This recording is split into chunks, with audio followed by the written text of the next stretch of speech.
छत्रपती शिवाजी महाराज की जय। आता तुम्ही माझं म्हणणं आहे साहेब, स्टाफ वाढवा, तात्काळ लाईट सुरू करा, नाही तर अख्खं तुर्भेगाव रस्त्यावर उतरेल, रस्ता बंद होईल साहेब.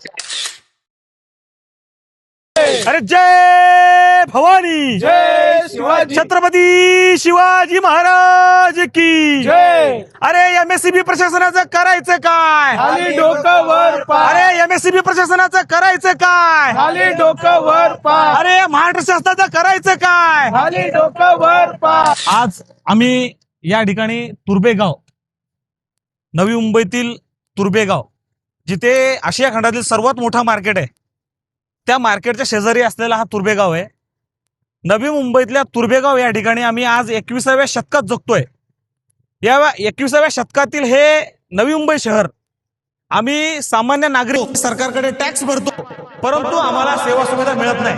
त्यातली एक गोष्ट म्हणजे मागील 3 दिवसापासून आज या तुर्भेगावात रात्री 11 वाजता लाईट जाते आणि सकाळी 6 वाजता लाईट येते.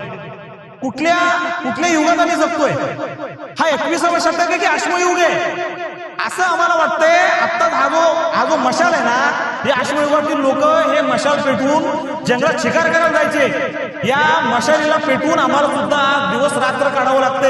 ही अशी वेळ या महाराष्ट्र सरकारने आणलेली आहे.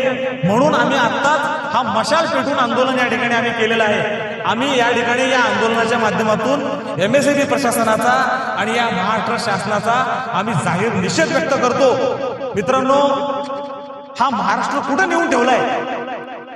विचार करायची गोष्ट आहे. अहो, नवी मुंबई सारख्या शहरात लाईट नाही, काय करायचं? जगायचं कसं? सकाळी उठून कामाला जायचं कसं? जर रात्रभर आम्ही झोपलो नाही तर सकाळी कामाला जाणार कसे?